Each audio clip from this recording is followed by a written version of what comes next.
is Valerie White Williams, and today I'm talking about Mars in the 6th house.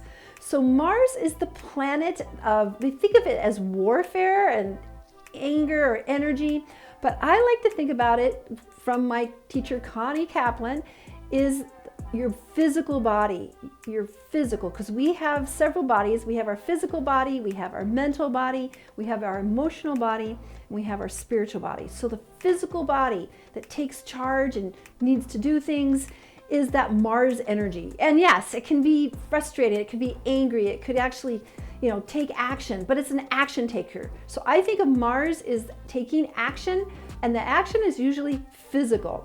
And then the 6th house is the house that corresponds somewhat to Virgo. It's a house where people are working on their health, physicality, nutrition, organizing their office spaces, and also animals. So it's kind of a combination, but it's kind of organizing. And I think Virgo and the 6th house is about the harvest and organizing things so we can survive and keep our body and our homes together. So that's where the 6th house is. So Mars there is going to be an action taker. It's going to spend time to really organize things physically, but mostly I see a lot of Mars is working with animals, because animals need that care. They need that care. But also Mars in the 6th house could be that you could be a body therapist. You might be a massage therapist working with your body to help build health for other people. You might also do other sorts of, you might be a coach. You might be a coach that actually works with, athletic coach, yoga teacher, being involved in those kinds of things. Now, you might just enjoy yoga and working out and nutrition and building these things. So it really depends on the signs that are in that 6th house, but most likely you probably will be working with animals and fitness or health or nutrition. And that could be like a doctor, the people that counsels people, or you just have a passion for herbs. So it really depends on all these things. So let's talk about Taurus. So Taurus in Mars in Taurus in the 6th house, Mars is fixed earth. So you may be a gardener and be really involved in your garden and creating food, or maybe you have a business in that and you're actually going to create food for others and sell it at farmers markets, and really interested in nutrition. And you may live on a farm and you enjoy that farm work, building all the things that you do as a farmer and the harvest. And then let's say you're going to be Sagittarius.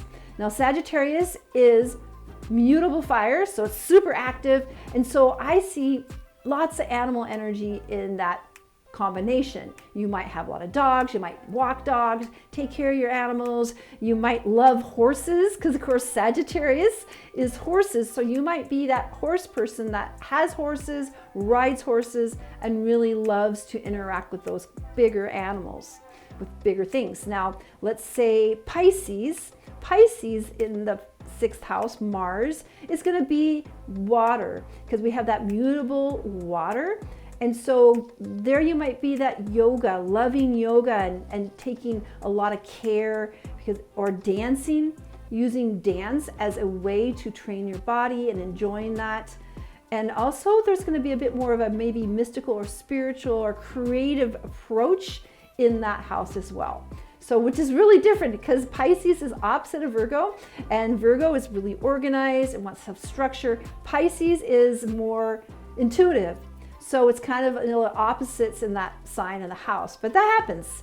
You can still have Pisces in the 6th house, but they're not going to be maybe as structured as some of the other signs. Because what I've said before, the signs are like ice cream.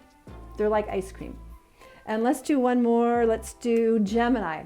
Gemini is also an interesting placement in that 6th house, because Gemini is really mental. So in that mental house, again, that might be more the teacher aspect, where you're going to be very fascinated in fitness or health, but you might teach others using that, and you might be teaching them physically in a classroom format. So that's kind of how it goes. Now, again, I look at the houses as like film or a movie set where we're going to have the Mars person is the actor in this movie set of health and fitness and organization and animals, tending to business, tending to the things that we need to have to live in a healthy way. That's really what the sixth house is about. And that's where we are going to organize. Now, again, if we don't have a planet in the sixth house, it doesn't mean, or a placement, doesn't mean that you're not involved with that. So what you're going to do is you're just going to look at where the sixth house begins and what sign that is, and that will give you some guidance onto what's going on in your sixth house. People think that if you have an empty house, it means that we're not involved in that. It's really not that way. We are involved in it, but we're not as involved as in where the other placements are. So when you have Mars in that sixth house, you are really going to devote in a physical take action way of doing things, which include maybe being an organizer, a home organized. So you might really be focused on organizing your home so the structure works cleanly and efficiently, as well as health and animals. All right, so I hope you Mars in the sixth house people can relate to what I've said. I'd love to hear about it in the comments below. And if you like this content, I want to remind you to go ahead and subscribe, because I love astrology and spirituality, so you don't want to miss any of my videos that you might get some information from. And also I want to let you know of my free passion project on Facebook, which is called Creative Soul Alignment. And that's for people that love spirituality and also creativity, because here the deal is we are always creating. If you think you're not creative, you're creative, because you're creating your own life. And that's what we are here to do. We are here to create a world that works for all of us without creepy overlords telling us what to do. And the way we create, we visualize first. Every creation comes with this idea and visualization. And so once all the people on the earth come up with this idea that we need to get rid of all the parasites, that's going to happen. So we need to visualize that first, and then it's going to happen.